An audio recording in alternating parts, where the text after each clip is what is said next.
Hello बच्चों, मैं शिवम चौहान अपने YouTube channel Shivam physics classes पर आपका बहुत बहुत स्वागत करता हूं। बेटा, हम आपको करा रहे हैं फिजिक्स का क्रैश कोर्स और इसमें हमारा चल रहा है चैप्टर नंबर 5 वैद्युत चालन। बच्चों, इस चैप्टर की हम सबसे पहले समरी आपको याद करा रहे हैं, जिसमें से आधी समरी हमने इससे पिछले लेक्चर में कवर कर ली थी। आज हम इससे आगे की समरी आपको याद करा देंगे और साथ ही 1 अंक वाले प्रश्न उत्तर भी हम इसमें याद करेंगे। ठीक है बच्चों, तो आइए स्टार्ट करते हैं। देखिए बच्चों, 10 नंबर तक धारा घनत्व और विशिष्ट चालकता में संबंध J बराबर सिग्मा इंटू ई, यहां तक हमारा कवर हो गया था। आज हम लेंगे 11वां सूत्र है गत्यात्मक प्रतिरोध, डायनेमिक रेजिस्टेंस। गत्यात्मक प्रतिरोध, गत्यात्मक प्रतिरोध। ठीक है, तो सबसे पहली बात बच्चों, गत्यात्मक प्रतिरोध कब लागू होगा? बच्चों, गत्यात्मक प्रतिरोध वो होता है, नाम से ही पता चल रहा है, गत्यात्मक मतलब जो गतिशील हो, अर्थात जिसका मान लगातार बदल रहा हो। ऐसा प्रतिरोध जो लगातार बदले वो बोला जाता है अनोमीय परिपथ का प्रतिरोध। किसके लिए? अनोमीय परिपथ के लिए। ठीक है, जो परिपथ ओम के नियम का पालन नहीं करते अनोमीय परिपथ कहलाते हैं। ऐसे परिपथ जो ओम के नियम का पालन नहीं करते अनोमीय परिपथ कहलाते हैं, और अनोमीय परिपथ के लिए अप्लाई होता है गत्यात्मक प्रतिरोध। और बच्चों, गत्यात्मक प्रतिरोध का सूत्र होता है R dash is equal to delta V upon delta I। ठीक है, वैद्युत प्रतिरोध अगर ओमीय परिपथ का प्रतिरोध देखें तो उसका सूत्र लिखवाया था V अपॉन I। उसमें वोल्टेज और धारा का अनुपात सदैव कांस्टेंट होता है और ये कांस्टेंट वैद्युत प्रतिरोध कहलाता है ओमीय परिपथ के लिए। और अनोमीय परिपथ में विभवांतर और धारा परिवर्तित होगी, अर्थात विभवांतर में परिवर्तन और उसके संगत धारा में परिवर्तन का अनुपात गत्यात्मक प्रतिरोध कहलाता है। और इसका मात्रक हो जाएगा बच्चों V से वोल्ट और I से एम्पियर। तो मात्रक क्या बन गया? वोल्ट प्रति एम्पियर। तो गत्यात्मक प्रतिरोध का मात्रक होता है वोल्ट प्रति एम्पियर। ठीक है बच्चे, आगे देखते हैं बेटा। 12वां है वैद्युत प्रतिरोध। वैद्युत प्रतिरोध प्राचलों के पदों में या नियतांकों के पदों में। किसके पदों में? नियतांकों के पदों में या प्राचलों के पदों में। प्राचल होते हैं पैरामीटर्स जो कांस्टेंट हो। ठीक है, तो वैद्युत प्रतिरोध का वैसे फॉर्मूला बेसिकली होता है R बराबर V अपॉन I। और जब इसको हम प्रूफ करते हैं इस चैप्टर में, मैं आपको इसको सिद्ध कराऊंगा, तो इसका R का फॉर्मूला ये भी आएगा ml upon NE square A tau. ठीक है, ये सारे जो होते हैं जिस चालक तार का प्रतिरोध निकाल रहे हैं उसके लिए प्राचल बोले जाते हैं। ये क्या होते हैं? प्राचल। प्राचल मतलब कांस्टेंट, प्राचल अर्थात कांस्टेंट, नियतांक। प्राचल मतलब कांस्टेंट। तो अगर वैद्युत प्रतिरोध का फॉर्मूला प्राचलों के पदों में पूछे तो आप लिखाओगे R बराबर ml upon NE square A tau. यहां ध्यान देने वाली बात बेटा ये है, m होता है मुक्त इलेक्ट्रॉनों का द्रव्यमान, L कहलाता है तार की लंबाई, N कहलाता है एकांक आयतन में इलेक्ट्रॉनों की संख्या, E कहलाता है इलेक्ट्रॉन का आवेश, A कहलाता है तार की अनुप्रस्थ काट का क्षेत्रफल, और टो कहलाता है बच्चों श्रांति काल। टो क्या कहलाता है? श्रांति काल। ठीक है, नोट करेंगे सभी बच्चे और आगे देखते हैं बेटे। अब देखिए बच्चों, 13 नंबर पर आपको मैं लिखवाने जा रहा हूं विशिष्ट प्रतिरोध। विशिष्ट प्रतिरोध, स्पेसिफिक रेजिस्टेंस। अब इसका फॉर्मूला तो आपने पिछले वीडियो में भी पढ़ा था, रो इक्वल टू होता है E अपॉन J।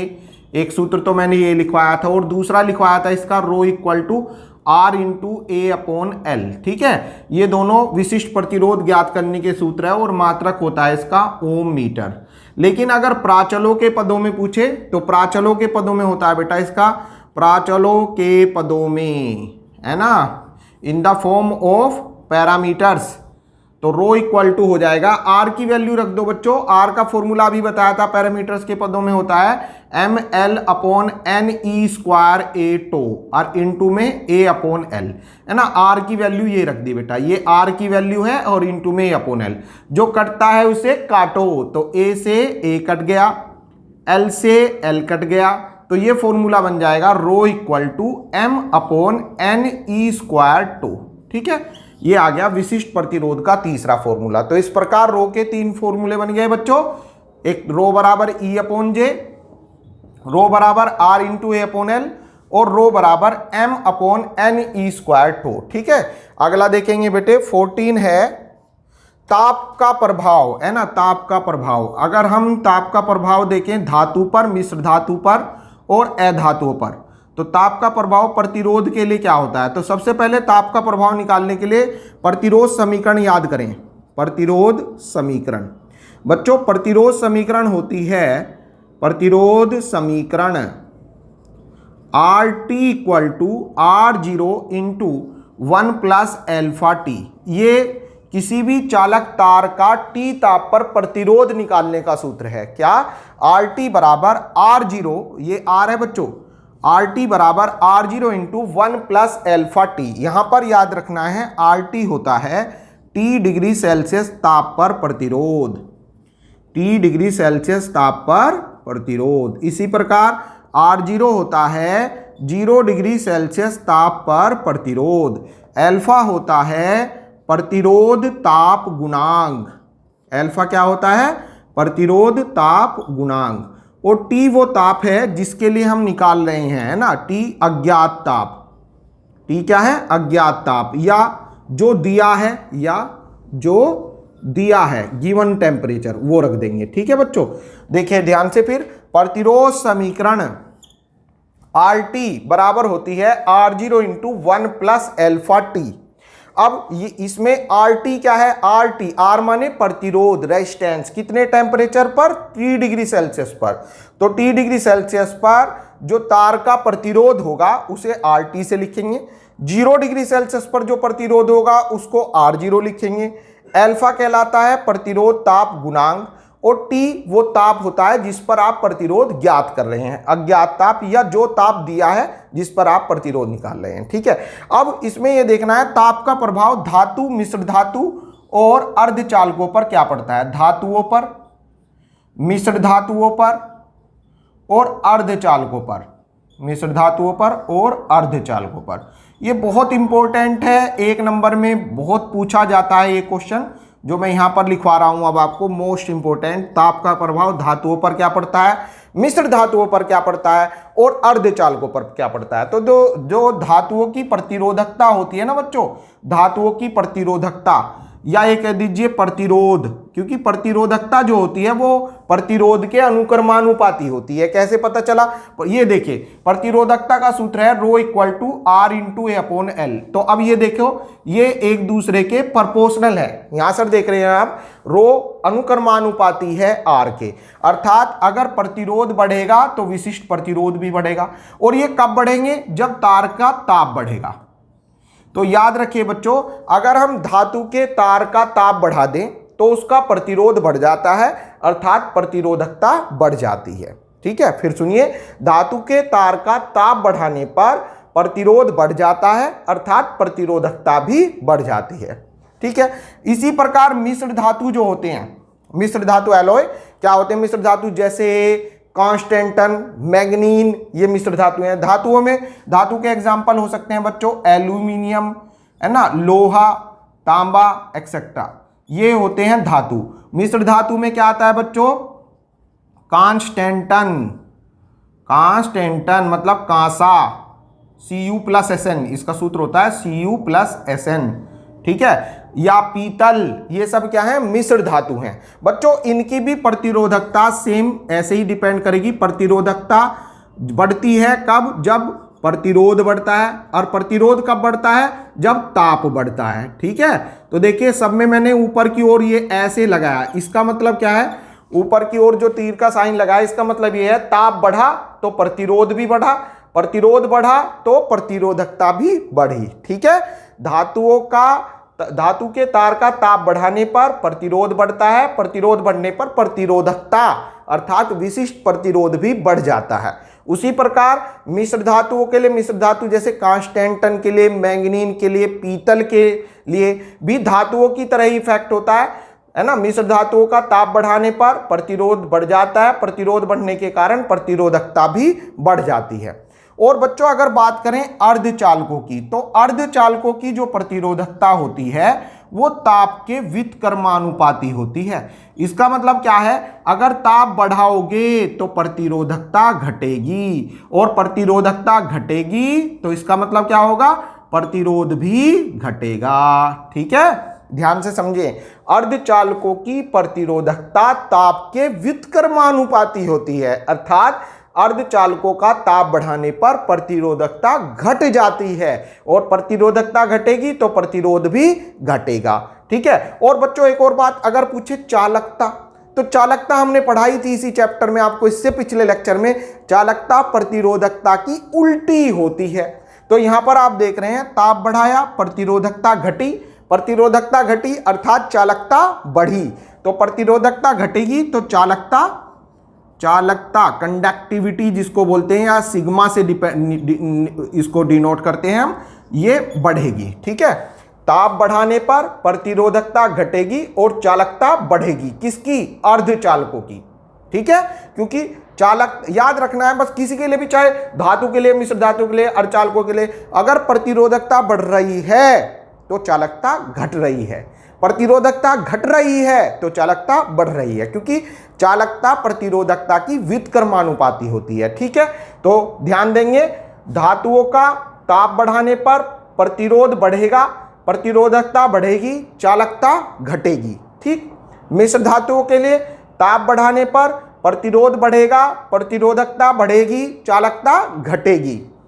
अर्धचालकों के लिए ताप बढ़ाने पर प्रतिरोधकता बढ़ेगी, प्रतिरोधकता घटेगी, प्रतिरोधकता घटेगी तो प्रतिरोध भी घटेगा, और प्रतिरोध घटेगा तो चालकता बढ़ेगी। ठीक है, और इनके लिए प्रतिरोध किस ताप पर कितना होता है, उसके लिए ये प्रतिरोध समीकरण अप्लाई होगी। प्रतिरोध समीकरण होती है RT बराबर R0 into 1 plus alpha T. इस सूत्र में R0 रखा जाएगा 0 डिग्री टेम्परेचर पर, जो प्रतिरोध क्वेश्चन में दिया है वो रख देना है आपको। अल्फा प्रतिरोध ताप गुणांक जो क्वेश्चन में दिया है वो रखना है, और टी अज्ञात ताप है जिस पर आप प्रतिरोध निकाल रहे हैं। ठीक है बेटे, अब ये आप सभी बच्चे नोट कर लो, इससे आगे बताता हूं मैं। आगे देखिए बच्चों, 14 नंबर है वैद्युत ऊर्जा, इलेक्ट्रिकल एनर्जी। वैद्युत ऊर्जा क्या होती है, किसी चालक को आवेशित करने में, है ना, किसी चालक को आवेशित करने में जितना कार्य करना पड़ता है वह कार्य ही उस चालक की वैद्युत ऊर्जा कहलाती है। और इसका सूत्र होता है वैद्युत ऊर्जा का W बराबर V इंटू क्यू। क्या सूत्र होता है, W बराबर V इंटू क्यू। कहां से आया बच्चों, विभवांतर का फॉर्मूला होता है V बराबर W अपॉन क्यू, ये आपको याद करना है। तो यहां से W बराबर बन जाएगा, इसको इधर कर लीजिए, तो W बराबर V इंटू क्यू, ये फॉर्मूला बन गया। अब चूंकि Q क्या होता है बच्चों, Q होता है आवेश, आवेश बराबर धारा गुना समय। Q क्या होता है, आवेश, और आवेश का सूत्र होता है धारा गुना समय। ये मान आप यहां पर रख दें, तो वैद्युत ऊर्जा का सूत्र हो जाएगा W बराबर VIT। ये बन गया वैद्युत ऊर्जा का बेसिक फॉर्मूला, W बराबर VIT। V क्या है यहां पर, विभवांतर, I क्या है, तार में धारा, और T वह टाइम है जिसके लिए धारा प्रवाहित हो रही है। ठीक है, V को आप लिख सकते हैं ओम के नियम से। देखिए ओम के नियम से V का सूत्र क्या होता है, V बराबर IR। कहां से आया बच्चों, प्रतिरोध का सूत्र होता है ना R बराबर V अपॉन I, अभी बताया था इससे पीछे। तो V बराबर क्या बन जाएगा यहां से, IR। यहां पर रखिए, तो ये बन जाएगा वैद्युत ऊर्जा का दूसरा सूत्र IR गुना में IT। तो अर्थात वैद्युत ऊर्जा का दूसरा सूत्र बन गया, V की जगह IR रख दिया और गुना में IT, अर्थात I²RT। ये वैद्युत ऊर्जा का दूसरा सूत्र। इसी प्रकार बच्चों तीसरा सूत्र कैसे बनाएंगे, यहां से I को सेपरेट कीजिए, I बराबर हो जाएगा, इसको इधर ले आओ, I बराबर V अपॉन R, यहां रखो। I बराबर क्या रख दिया आपने, V अपॉन R। तो क्या बन जाएगा, W बराबर V अपॉन R, स्क्वायर हो रहा तो स्क्वायर स्क्वायर इंटू में RT, एक R से एक R कैंसिल, तो W बराबर हो गया V square upon R into T. ये बन गया वैद्युत ऊर्जा का तीसरा सूत्र। तो आपने देखा बच्चों वैद्युत ऊर्जा के 3 फॉर्मूले आपके बन गए। कौन सा, VIT बेसिक सूत्र, दूसरा I²RT, तीसरा V स्क्वायर अपॉन RT। कौन कब अप्लाई होगा इस बात को और ध्यान देना है बच्चों। अगर सवाल में विभवांतर धारा और समय, विभवांतर धारा और समय देकर ऊर्जा पूछता है तो VIT। धारा, प्रतिरोध और समय देकर ऊर्जा पूछता है तो I²RT। विभवांतर, प्रतिरोध और समय देकर ऊर्जा पूछता है तो V²/R×T। ठीक है, मात्रक सबका क्या है बच्चों? जूल। अगर ऊर्जा पूछे कैलोरी में, है ना, ये सब आए हैं बच्चों जूल में, ये काय में आए हैं? जूल में। ठीक है, जूल में ऊर्जा। अगर पूछे ऊष्मा तो कुछ नहीं, बस जो आपका ऊर्जा आया ऊष्मा, अगर सवाल में पूछे ऊष्मा, ऊष्मा को हीट H से लिख दो या कैपिटल Q से लिख देते हैं, तो H बराबर होता है जो आपका WI निकाल के, है ना, WI इन सूत्रों से निकाल के जो भी WI उसको आपको 4.18 से डिवाइड कर देना है। 4.18 से डिवाइड कर दो तो ये बन जाएगी ऊष्मा। किसमें? कैलोरी। काय में बदल गई बच्चों? ये कैलोरी में। ऊष्मा का मापन होता है कैलोरी में। तो कैलोरी में निकालने के लिए क्या करना है? 4.18 से भाग कर देना है, क्योंकि एक कैलोरी में होते हैं 4.18 जूल। बताओ बेटा समझ में आ गया क्या? आगे देखते हैं हम। अगला फॉर्मूला 15 नंबर है बच्चों, वैद्युत शक्ति, इलेक्ट्रिकल पावर। वैद्युत शक्ति, बेटा शक्ति जो होती है P बराबर, शक्ति क्या होती है? वैद्युत ऊर्जा के प्रवाहित होने की दर या वैद्युत ऊर्जा के क्षय होने की दर। P बराबर W/T। वैद्युत ऊर्जा के क्षय माने खर्च, वैद्युत ऊर्जा के खर्च होने की दर उस परिपथ की शक्ति कहलाती है। और मात्रक हो जाएगा W का जूल और T का सेकंड, तो मात्रक क्या हो गया? जूल प्रति सेकंड, या इसे हम वाट भी कह देते हैं। ठीक है, शक्ति का सूत्र होता है P बराबर W/T और मात्रक होता है जूल प्रति सेकंड या वाट। ठीक है, अब W के जब आप इसमें मान रखेंगे तो P के 3 सूत्र और बन जाएंगे। देखिए कौन कौन से। अगर हम रखें, W का सूत्र होता है बेसिक VIT। जब यहां पर आप VIT रखोगे, VIT/T, तो T से T कट जाएगा, तो एक सूत्र तो ये बन जाएगा बच्चों P बराबर VI। ठीक है, दूसरा बन जाएगा, दूसरा रखो आप W का I²RT। भाई W के 3 है ना, VIT, I²RT, V²/RT। तो VIT रखा, अपोन में T से T अपने घर गया तो P बराबर VI। दूसरा I²RT रखा, I²RT अपोन T से T भागा तो P बराबर I²R। दूसरा सूत्र बन गया। तीसरा यहां पर आप रखोगे V²/R×T और अपोन में T, तो ये बचेगा P बराबर V²/R। तो इस प्रकार वैद्युत शक्ति के 3 सूत्र बन गए, P बराबर VI वाट में, P बराबर I²R वाट में और P बराबर V²/R ये भी वाट में। ठीक है, ये शक्ति के सूत्र 3 हो गए। वोल्टेज धारा दी है तो ये लगाना है, धारा प्रतिरोध दी है तो ये लगाना है, वोल्टेज और प्रतिरोध देके शक्ति पूछी है तो ये लगाना है। ठीक है बेटा, और शक्ति क्या होती है? वैद्युत परिपथ में ऊर्जा क्षय होने की दर शक्ति कहलाती है। जैसे आपके घर में मोटर लगी है 1 किलोवाट, तो 1 किलोवाट का मतलब होता है 1000 वाट पर सेकेंड। जैसे 1 किलोवाट की मोटर है आपके घर की मोटर, तो इसका मतलब है बच्चों 1 किलोवाट की मोटर का मतलब 1000 वाट की मोटर। ठीक है, 1000 वाट का मतलब है 1000 जूल पर सेकंड, अर्थात यह अगर इसको उचित पावर सप्लाई की जाए तो ये पर सेकंड 1000 जूल एनर्जी खर्च करेगी। ठीक है, चलने के लिए पर सेकंड कितनी एनर्जी खर्च करेगी? 1000 जूल एनर्जी खर्च करेगी। ठीक है, तो वाट मतलब किलोवाट मतलब 1000 वाट। शक्ति के वैसे 3 मात्रक मेनली यूज होते हैं। इसके अगर शक्ति के बात करें मात्रकों की, P के मात्रक, यूनिट्स ऑफ पावर, तो पावर की 3 यूनिट है। कौन कौन सी हैं भाई? पावर की 3 यूनिट है। एक तो भाई मेनली है वाट, ठीक है, जो सबसे ज़्यादा यूज होगी। दूसरी कौन सी है बच्चों? किलोवाट। ठीक है, और तीसरी कौन सी है बेटा? मेगावाट। और जो यूज नहीं होती वो है अश्व शक्ति, हॉर्स पावर, ये भी होती है बच्चों, परंतु ये न्यूमेरिकल में यूज नहीं होगी। वाट जो होती है, इसको हम कह देते हैं वाट मतलब जूल पर सेकंड। वाट मतलब जूल पर सेकंड। 1 वाट बराबर होता है 1 जूल पर सेकंड, ये याद करना है। 1 किलोवाट, देखो के मतलब किलो, W मतलब वाट। 1 किलोवाट बराबर होते हैं बेटा 1000 वाट। ठीक है, याद रहेगा। ऐसे मेगावाट बड़ी बड़ी फैक्ट्रियों में सप्लाई जो होती है वो मेगावाट की फॉर्म में चलती है ना, मात्रक मेगावाट लिया जाता है क्योंकि वहां पर ज्यादा ऊर्जा खर्च होती है, तो मेगावाट में नापते हैं उसको। मेगावाट बराबर होता है 10⁶ वाट। ठीक है, किलोवाट में होते हैं 10�3, 1000 मतलब 10�3 वाट। मेगावाट में होते हैं 10⁶ वाट। और अश्व शक्ति में होते हैं बच्चों 746 वाट। ठीक है बेटा, समझ में आया सभी बच्चों के? नोट करिए बेटा इसको।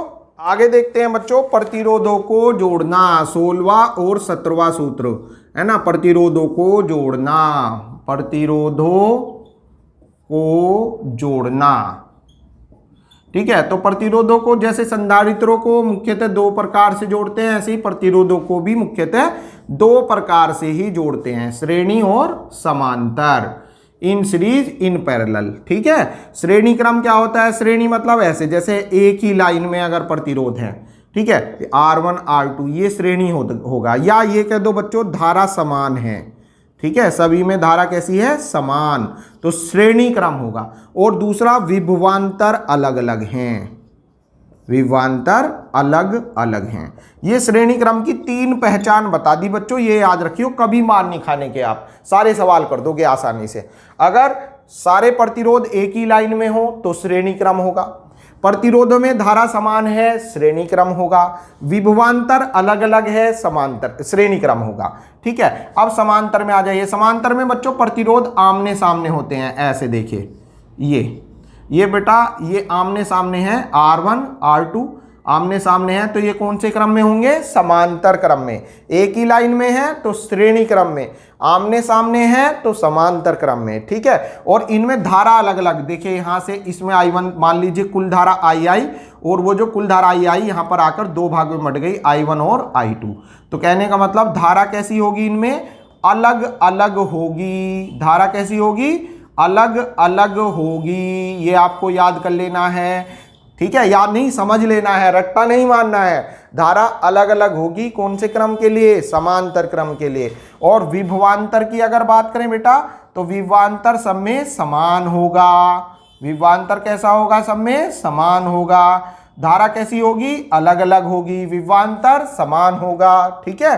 और कुल प्रतिरोध अगर पूछे, तुल्य प्रतिरोध, श्रेणी क्रम के लिए तुल्य प्रतिरोध, तो श्रेणी क्रम में तुल्य प्रतिरोध होता है R = R1 + R2। ये अगर 3 प्रतिरोध है तो R बराबर R1 + R2 + R3, 4 प्रतिरोध है तो R1 + R2 + R3 + R4, ऐसे कर दो। समांतर क्रम के लिए बच्चों कुल प्रतिरोध जो होता है, इसके लिए तुल्य प्रतिरोध, तुल्य प्रतिरोध इसको कहते हैं बच्चों 1/R = 1/R1 + 1/R2, ठीक है। समांतर में अपोन में चलेगा, 1/R = 1/R1 + 1/R2 समांतर के लिए, और श्रेणी में ऐसे ही डायरेक्ट जुड़ जाएगा, ठीक है। तो ये आपके सवाल समझ, ये सूत्र समझ में आगे होंगे, इन पे बेसिक बहुत सारे क्वेश्चन एग्जाम में पूछे जाते हैं, वो हम बाद में करेंगे। अब देखिए लास्ट फॉर्मूला है बच्चों 18वां, गतिशीलता, मोबिलिटी, इसको बोलते हैं मोबिलिटी। गतिशीलता क्या होती है? इसको डिनोट करते हैं म्यू से। कैसे? म्यू से डिनोट करते हैं। म्यू बराबर होता है चालक तार के सिरों के बीच एकांक वैद्युत क्षेत्र लगाने पर तार में इलेक्ट्रॉनों का अपवाह वेग, क्या? अपवाह वेग मोबिलिटी को प्रदर्शित करता है। अर्थात म्यू बराबर होता है एकांक वैद्युत क्षेत्र पर। तो एकांक, जो एकांक है मैंने पहले भी बताया था, उसको आपको रखना है बटे में। तो एकांक वैद्युत क्षेत्र, तो वैद्युत क्षेत्र आ गया नीचे बटे में। वैद्युत क्षेत्र लगाने पर जो इलेक्ट्रॉनों का अपवाह वेग है उसे गतिशीलता बोलते हैं। तो म्यू बराबर Vd/E, ये सूत्र हो गया क्या? म्यू बराबर Vd/E, ठीक है। एकांक वैद्युत क्षेत्र पर इलेक्ट्रॉनों का जो अपवाह वेग है उसको बोलते हैं गतिशीलता, म्यू से डिनोट करते हैं ना, इंग्लिश में बोलते हैं इसको मोबिलिटी, ठीक है बेटे। इसके बाद में अगला फॉर्मूला है कार्बन प्रतिरोध वर्णकोण।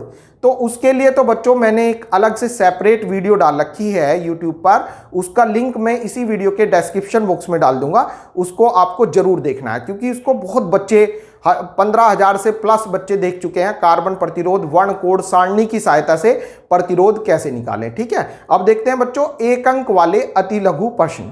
अब देखिए बच्चों एक अंक वाले क्वेश्चन आंसर, क्वेश्चन नंबर 1 है Cu⁻² पॉजिटिव, है ना, Cu2 पॉजिटिव पर कूलाम में आवेश ज्ञात कीजिए, कूलाम में आवेश निकालिए।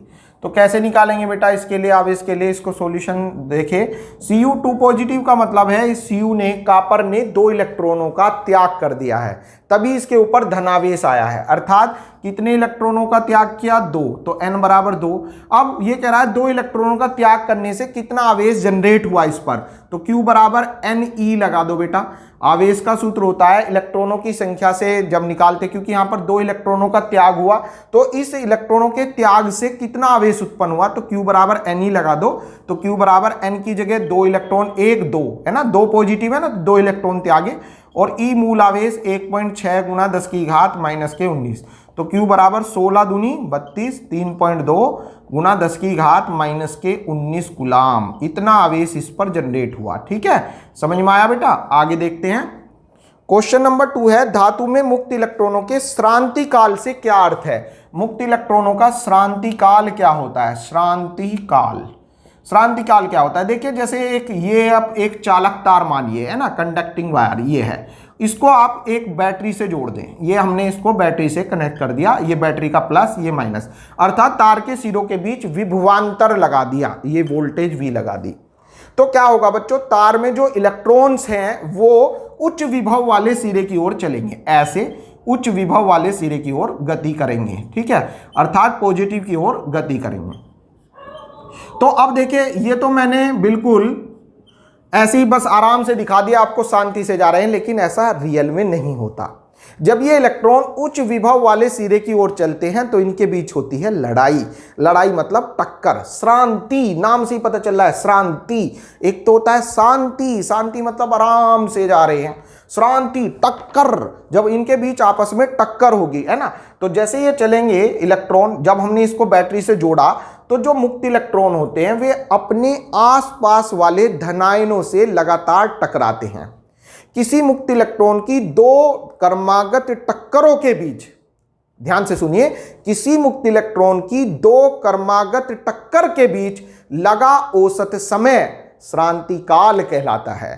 किसी मुक्त इलेक्ट्रॉन की 2 क्रमागत टक्कर के बीच लगा औसत समय, जैसे यहां पर इलेक्ट्रॉन आया और इसने इसमें धैड़ दिसी ये टक्कर मारी, ठीक है, फिर आगे चला बेचारा, वो टक्कर में लगी, फिर ये यहां पर चला, फिर टक्कर लगी, तो इनके बीच का जो टाइम, एवरेजन टाइम, 2 टक्करों के बीच का जो एवरेजन टाइम लगा उसको ही हम बोलते हैं श्रांति काल, और इसको डिनोट करते हैं बच्चों टो से।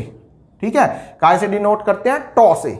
इसको टो से लिखा, ये जो है ना उल्टा जे जो बन रहा है इसको पढ़ा जाता है टा, टा पढ़ दो या टो। ठीक है, तो जब किसी चालक तार के सिरों के बीच विभवांतर स्थापित किया जाता है तो तार में स्थित मुक्त इलेक्ट्रॉन उच्च विभव वाले सिरे की ओर, अर्थात धन सिरे की ओर, उच्च विभव वाले सिरे की ओर चलने लगते हैं। ये मुक्त इलेक्ट्रॉन धनायनों से बार बार टकराते हैं। किसी मुक्त इलेक्ट्रॉन की 2 क्रमागत टक्करों के बीच का औसत समय श्रांति काल कहलाता है। काल माने समय, श्रांति माने टक्कर का। ठीक है, श्रांति मतलब टक्कर का, काल, काल मतलब समय, टक्कर का समय, श्रांति काल। समझ में आया बेटे? आगे देखते हैं बेटे नेक्स्ट क्वेश्चन। इलेक्ट्रॉनों के अनुगमन वेग से क्या तात्पर्य है? अब ये समझिए बेटे, अनुगमन वेग क्या होता है। बच्चों आपके पढ़ाते पढ़ाते जैसे जैसे मैं पढ़ा रहा हूं साथ साथ याद हो जाना चाहिए सब। ठीक है, अगर आप मन से देख रहे हैं, बीच में डिस्टर्ब नहीं हो रहे हैं, बीच में डिस्टर्ब का मतलब बीच में कोई बच्चे व्हाट्सएप खोल लेते हैं, फेसबुक खोल लेते हैं, ये गलत है। पढ़ते हुए सब नोटिफिकेशन ऑफ कर दो। ठीक है, कॉपी पेंसिल लेकर बैठो, साथ साथ जैसे मैं पढ़ा जाऊं पॉइंट नोट करते चलो, मेन पॉइंट। फिर वीडियो समाप्त होने के बाद एक बार जो सारा पढ़ाया उसको 5-10 मिनट में देख लो, ये तैयार, आप इसे कभी नहीं भूलेंगे, खासतौर से एग्जाम तक तो बिल्कुल ही नहीं भूलेंगे। ठीक है, अब देखिए अनुगमन वेग क्या है। अनुगमन वेग या इसका दूसरा नाम होता है अपवाह वेग। अपवाह वेग, ड्रिफ्ट वेलोसिटी बोलते हैं इसको। क्या बोलते हैं बच्चों इंग्लिश में? Drift velocity. बहुत पूछा जाता है, मोस्ट इंपोर्टेंट। ये दोनों ही डेफिनेशन मोस्ट इंपोर्टेंट हैं, एक आपके एग्जाम में आपको मिल सकती है, और दोनों ही डेफिनेशन आपके चुटकियों में याद हो जाएगी इनके नाम से। जैसे श्रांति, टक्कर का समय, किसकी टक्कर का? इलेक्ट्रॉन की। अरे इलेक्ट्रॉन किससे टकराएगा? धनायनों से टकराएगा। इलेक्ट्रॉन नेगेटिव किससे टकराएगा? पॉजिटिव से। अब यहां पर देखिए अनुगमन वेग या दूसरा नाम रखो अपवाह। अपवाह वेग, अपवाह माने प्रवाहित होना, प्रवाहित होने का वेग अपवाह वेग। तो जब ये इलेक्ट्रॉन धन आयनों से टकराते टकराते धीरे धीरे ये दूसरे सिरे की ओर पहुंच जाएंगे। तो यहां से लेकर यहां तक आने में, एक सिरे से दूसरे सिरे तक पहुंचने में इन्होंने जितना औसत वेग प्राप्त किया उसे ही हम बोलेंगे अपवाह वेग। ठीक है, एक सिरे से दूसरे सिरे तक पहुंचने में जितना एवरेजन वेलोसिटी प्राप्त की, जितना औसत वेग प्राप्त किया उसे बोलेंगे अपवाह वेग। ठीक है, वेग का ध्यान देना, वेग मतलब दिशा के अनुसार। तो दिशा के अनुसार वेग अगर आप देखें, भाई देखिए, हालांकि ये इलेक्ट्रॉन ऐसे गया, इसमें टक्कर मारन दो, तिरछी मारी, फिर ऊपर तिरछी मारी, लेकिन हमें जो वेग नापना है, हमें देखना है प्रॉपर वे में चलना है। प्रॉपर वे मतलब ऐसे, इस वाली डायरेक्शन में जा तो रहे हैं, ऐसी टक्कर मारते मारते मारते आ गए लास्ट में यहां तक, है ना। टक्कर मारते मारते आना तो यही है ना। तो यहां तक आने में, यहां से यहां तक आने में इनकी जो प्रॉपर वे में हम वेलोसिटी का मेजर करेंगे, ठीक है, जो हम यहां पर इनकी एवरेजन वेलोसिटी यहां से यहां तक निकालेंगे उसको ही बोलेंगे अपवाह वेग। अब लिखना कैसे है, क्या लिखेंगे, यहीं से शुरू करना है। जब चालक तार के सिरों के बीच विभवांतर स्थापित किया जाता है तो तार में मुक्त इलेक्ट्रॉन धनायनों से बार बार टकराते हुए एक सिरे से दूसरे सिरे तक पहुंच जाते हैं।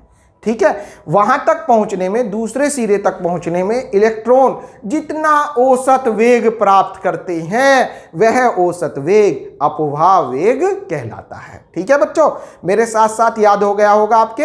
एक बार आप भी इसको वीडियो को पॉज करके बोल के देखें। ठीक है, नेक्स्ट क्वेश्चन देखते हैं।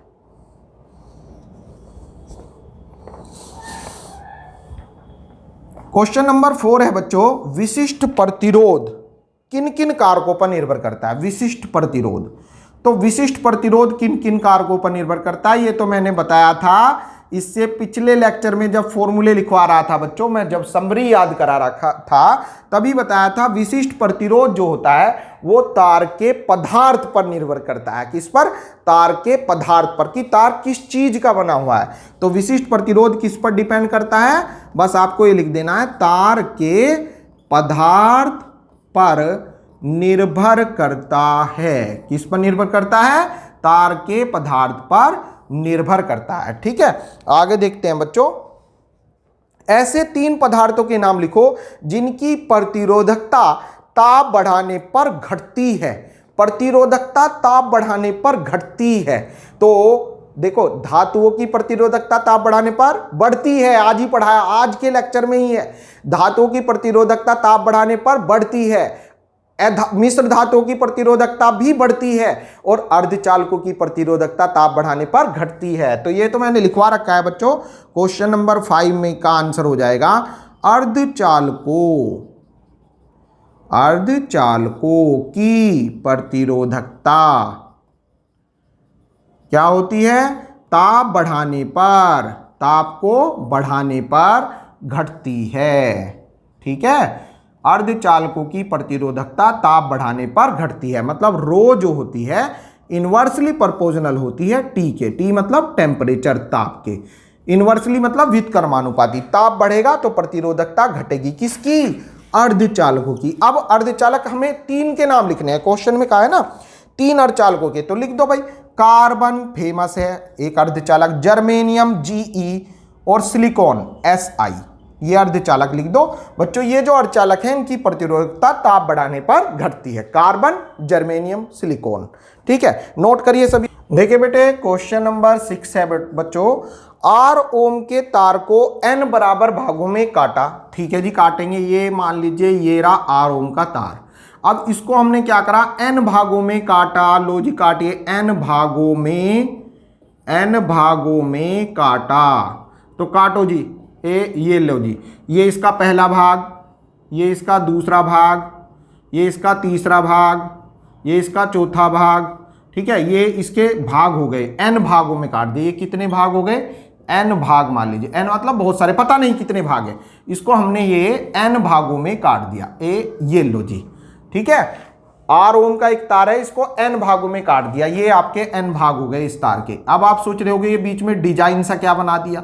डिजाइन भैया इनका प्रतिरोध है ये जो है ना, ये क्या है, ये प्रतिरोध है। जैसे यहां लिखा ना आर, तो यहां पर हो जाएगा आर अपॉन एन। कितना हो जाएगा, आर अपॉन एन। कितना हो जाएगा, R upon N, R upon N. ऐसे क्यों, क्योंकि कुल प्रतिरोध तार का आर है। अब एन भागों में काटा, तो एन भागों में काटा तो एक भाग का प्रतिरोध हो गया आर अपॉन एन। इस बात को मैं लिख देता हूं, प्रत्येक भाग का प्रतिरोध कितना हो गया, प्रत्येक भाग का प्रतिरोध, सिंपल सी बात है, आर अपॉन एन हो गया। ठीक है, अब चलते हैं आगे। आगे का है बच्चों, इन भागों को नंबर 1 श्रेणी क्रम में, नंबर 2 समांतर क्रम में जोड़ा, तुल्य प्रतिरोध क्या होगा, श्रेणी में जोड़ा फिर समांतर में। तो श्रेणी में जब जोड़ा तो श्रेणी में जोड़ने पर तुल्य, क्या तुल्य, प्रतिरोध। तो कितना हो जाएगा बच्चों, जब इन्हें हम श्रेणी में जोड़ेंगे तो तुल्य प्रतिरोध हो जाएगा आर डैश बराबर R1 plus R2 plus R3 plus and so on. ठीक है, एंड सोन, क्योंकि n भाग हैं, पता नहीं कहां तक चल रहा है। तो ये हो गया श्रेणी में जोड़ने पर कुल प्रतिरोध का सूत्र ये होता है बच्चों श्रेणी में। तो ये हो जाएगा R dash is equal to R1 मतलब पहले भाग का प्रतिरोध R अपॉन एन, R2 मतलब दूसरे भाग का R अपॉन एन, R3 मतलब तीसरे R अपॉन एन, और प्लस एंड सोन। कहां तक, टोटल कितने भाग हैं बच्चों, n भाग हैं। टोटल कितने भाग हैं, n भाग हैं। तो R डैश बराबर हो जाएगा, इनको श्रेणी में जोड़ा तो R अपॉन n एक भाग का प्रतिरोध और गुना टोटल भाग n, n से n कट गया तो R डैश बराबर आ गया R। तो श्रेणी में जोड़ने पर वही प्रतिरोध प्राप्त हो जाएगा जितना था। ठीक है, श्रेणी में जोड़ने पर वही प्रतिरोध आ जाएगा जितना टोटल था पहले। ठीक है, फिर समझो बच्चों, प्रत्येक भाग का प्रतिरोध R अपॉन एन हो जाएगा क्योंकि n भागों में काटा। अब इनको श्रेणी में जोड़ दिया तो श्रेणी में R upon N, R upon N, R upon N, कहां तक जोड़ दो, n पदों तक। तो n पदों तक जोड़ने का मतलब ये है गुना n कर दो, ये n पद हैं बच्चों, n पदों तक। तो जब n पदों तक जोड़ेंगे तो एक भाग का प्रतिरोध और गुना टोटल कर दो जितने पद हैं तक, n पदों तक। ठीक है, तो n से गुना कर दी बच्चों, n से n कट गया तो R आ गया। ठीक है, अब इसको ये तो आ गया बेटा श्रेणी के लिए। अब समांतर के लिए बच्चों, समांतर के लिए सूत्र लिखवाया था आज की वीडियो में। समांतर में जोड़ने पर तुल्य प्रतिरोध, लगाइए फॉर्मूला, क्या होता है, समांतर में सूत्र होता है 1 अपॉन R डबल डैश बराबर 1 upon R1 plus 1 upon R2 plus 1 upon R3 plus and so on. ठीक है, कितने भाग हैं बच्चों, n भाग। ठीक है, अब देखिए भाई, ये हो जाएगा, ध्यान से देखना भाई, 1 अपॉन R डबल डैश बराबर 1 upon R1 R upon n, आजा R अपॉन n, तो R अपॉन n ऊपर पहुंच गया। ठीक है, प्लस फिर ऐसे ही R2 R अपॉन n, आजा, तो 1 अपॉन R अपॉन n ऊपर पहुंच गया। ठीक है, प्लस एन सोन 1 upon R3 R upon n, आजा, तो 1 अपॉन R अपॉन n ऊपर पहुंच गया, और प्लस एन सोन कितने भाग हैं बच्चों, n। अब ध्यान से देखना भाई, R डबल डैश बराबर प्रत्येक भाग का प्रतिरोध क्या है, प्रत्येक भाग का है n अपॉन R प्रत्येक भाग का, और इसमें मल्टीप्लाई कर दो जितने भाग हैं, कितने भाग हैं, n, तो n से गुना कर दी। तो अर्थात ये आ गया बच्चों R डबल डैश बराबर n, गलत 1 अपॉन में है ये, है ना, 1 अपॉन में, 1 अपॉन R डबल डैश। ठीक है बेटे, तो 1 अपॉन R डबल डैश, समांतर में 1 अपॉन में चल रहा है फॉर्मूला, देखिए, तो 1 अपॉन R डबल डैश बराबर हो जाएगा n अपॉन R, एक भाग खाता और गुना किससे करी हमने, n से, तो ये बन गया n स्क्वायर अपॉन R। ठीक है, उल्टा कर दो तो ये हो जाएगा R डबल डैश बराबर R अपॉन n स्क्वायर। ये हो जाएगा समांतर क्रम में जोड़ने पर इनका कुल प्रतिरोध। ठीक है, बहुत इंपॉर्टेंट क्वेश्चन था ये, आपको 2 नंबर का या 3 नंबर का एग्जाम में मिलेगा, एक में नहीं आता है ये। ठीक है, अब आगे देखते हैं बच्चों क्वेश्चन नंबर 7 है बेटा। क्वेश्चन 7 का आंसर देखेंगे। अब क्वेश्चन 7 है, यदि L लंबाई तथा R त्रिज्या के तार को खींचकर त्रिज्या प्रारंभिक त्रिज्या से आधी कर दें, त्रिज्या पहली त्रिज्या से आधी कर दें, तार की त्रिज्या आधी कर दें, तार की त्रिज्या कितनी कर दें, आधी कर दें। इसका मतलब यह है बेटा, तार की जो अनुप्रस्थ काट की जो मोटाई थी वो घटा दी, है ना, तार को खींच दिया, लंबा कर दिया। तो जब तार को लंबा कर दोगे तो उसकी मोटाई घट जाएगी, अर्थात त्रिज्या घट गई, कितनी रह गई, आधी रह गई। तो तार का प्रतिरोध कितने गुना बढ़ जाएगा, प्रतिरोध पूछा है कितने गुना बढ़ जाएगा। तो पहले आपको प्रतिरोध का फॉर्मूला लगाना होगा। बेटा जो प्रतिरोध होता है ना, प्रतिरोध का सूत्र होता है R बराबर रो इंटू L अपॉन ए। भाई ये कहां से आया, भाई आपने विशिष्ट प्रतिरोध का फॉर्मूला पढ़ा था ना, rho equal to R into A upon L, ये था ना। तो यहां से R को सेपरेट करेंगे तो R इक्वल टू हो जाएगा, इसको इधर ले जाइए तो रो इंटू एल अपॉन ए, ये तो बन गया। R इज इक्वल टू रो, इसको रो पढ़ते हैं, रो माने विशिष्ट प्रतिरोध, रोता रहता है ये विशिष्ट प्रतिरोध, तो R बराबर रो इंटू एल अपॉन ए। ठीक है, ये फॉर्मूला होता है। विशिष्ट प्रतिरोध तो होता है इसमें कांस्टेंट। तो अगर दो स्थितियों के लिए फॉर्मूला बनाएं तो R1 L1 A1 ये प्रारंभिक स्थिति, और सेकंड में R2 बराबर rho into L2 upon A2 ये सेकंड स्थिति। डिवाइड करेंगे इनको तो ये हो जाएगा R1 upon R2 equal to रो से रो खत्म, तो ये आ जाएगा बच्चों L1 गुना, चलो चलो ऊपर चलो, L1 गुना A2 अपॉन L2 गुना A1। ठीक है, अब देखिए सूत्र से ये ध्यान रखना है आपको, L1 अपॉन L2 बराबर होता है A2 upon A1। L1 upon L2 बराबर होता है A2 अपॉन A1। कहां से आया, ये जो कल वाली वीडियो में जिसमें शॉर्ट क्वेश्चन कराऊंगा उसमें आपको मैं एक्सप्लेन में समझा दूंगा इसको, है ना, व्याख्यात्मक रूप से समझा दूंगा। तो L1 अपॉन L2 बराबर A2 अपॉन A1, आजा यहाँ आजा, तो ये बन जाएगा R1 अपॉन R2 बराबर A2 अपॉन A1 रखेंगे तो यहाँ पर A2 अपॉन A1 ऑलरेडी है, तो A2 square upon A1 square, ये हो जाएगा। कहने का मतलब ये हो जाएगा R1 upon R2 equal to A2, ए का सूत्र होता है pi R square, A pi R square, A pi R square, आजा A2 pi R2 square, A1 pi R1 square का स्क्वायर, इसका भी तो स्क्वायर है, तो ये हो जाएगा बच्चों R1 upon R2 equal to, अब देखिए पाई से पाई भाग गया बेचारा, तो ये आ गया R2 की पावर 4 अपॉन R1 की पावर 4। ये फॉर्मूला बन गया। अब बस वैल्यू रखनी है आपको। हमें कैसे रखेंगे वैल्यू, पहले अब आपको चलना है क्वेश्चन पर, पर्सन में, प्रश्नानुसार क्या कहा है प्रश्न में कि त्रिज्या पहले से आधी कर दें, त्रिज्या पहले से आधी कर दी, तो R1 तो मान लो पहले कितनी थी R, बाद में कितनी कर दी आधी, मतलब R2 बराबर कर दी आधी R/2। तू भी आजा, तू भी आजा, आजा, तो देखो क्या बन गया R1 अपॉन R2 बराबर, R2 कितनी कर दी बच्चों R/2 और उसका हो रहा है स्क्वायर, तो R स्क्वायर अपॉन 16। ये कैसे कर दिया, R स्क्वायर नहीं R की पावर 4, R2 का मान है R/2, है ना, R2 का मान क्या है R/2 और इसकी पावर हो रही है 4, तो R की पावर 4 और 2 की पावर 4 हो गए 16 इंटू R1 पे आए R1 है R और R की पावर हो रही है 4, इससे ये कैंसिल, कितनी बार, एक बार, क्रॉस मल्टीप्लाई, तो R2 बराबर हो जाएगा 16 गुना R1, अर्थात प्रतिरोध जो है, प्रतिरोध पहले वाले प्रतिरोध का, प्रारंभिक प्रतिरोध का कितने गुना हो जाएगा, 16 गुना हो जाएगा, प्रतिरोध 16 गुना हो जाएगा। ठीक है, तो मैं अपेक्षा करता हूं ये सारे क्वेश्चन आपके बढ़िया समझ में आ गए होंगे बच्चों। इससे अगले लेक्चर में हम इस पार्ट के लघु उत्तरीय 2 अंक वाले और कॉन्सेप्चुअल डेरिवेशन सारे कराएंगे। ठीक है, तो आज के लिए इतना ही बहुत है। Thank you so much.